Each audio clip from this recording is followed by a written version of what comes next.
ಈ ಮೂವಿಲ್ ತೋರ್ಸೋ ತರ close friend ಮದ್ವೆಗ್ ಬಂದು ಸರ್ಪ್ರೈಸ್ ಕೊಡ್ಬೇಕು ಅಂತ ಒಂದ್ಸಲ ಆದ್ರೂ ಎಲ್ರಿಗೂ ಲೈಫ್ ಅಲ್ಲಿ ಅನ್ಸಿರುತ್ತೆ ಅಲ್ಲ. ನನೀಗ ಆ ಚಾನ್ಸ್ ಸಿಕ್ಕಾಗ ಮಿಸ್ ಮಾಡ್ಲಿಲ್ಲ.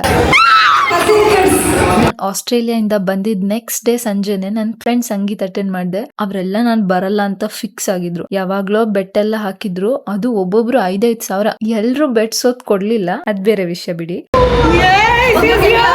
ನನ್ ಫ್ರೆಂಡ್ಸ್ ಎಲ್ರು ಆಲ್ರೆಡಿ ಡ್ಯಾನ್ಸ್ ಕಲ್ತಿದ್ರು. ನಾನ್ ಹೋಗಿ ಒಂದ್ 10 ನಿಮಿಷ ಹೆಂಗೋ ಅರ್ಧಂಬರ್ಧ ಡ್ಯಾನ್ಸ್ ಕಲ್ತು ಸ್ಟೇಜ್ ಮೇಲೆ ಮಾಡಿದ್ದು. ಇದೊಂಥರ ಪಕ್ಕಾ ಫಿಲ್ಮಿ ಮೂಮೆಂಟ್ ಆಗಿತ್ತು. ಅದೆಷ್ಟೋ ದಿನ ಆದ್ಮೇಲೆ ಮತ್ತೆ ಎಲ್ರು ಚೆನ್ನಾಗ್ ಕುಣಿದ್ವಿ.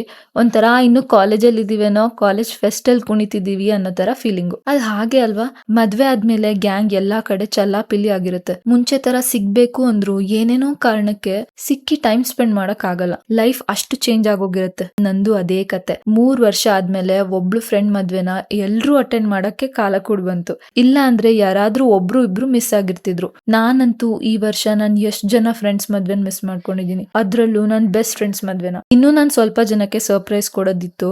ಅಷ್ಟ್ರಲ್ಲಿ ಕೆಲವ್ರಿಗೆ ವಿಷಯ ಗೊತ್ತಾಗಿತ್ತು. ಪ್ಲಾನ್ ಎಲ್ಲ ಉಲ್ಟಾ ಪಲ್ಟಾ ಆಯ್ತು.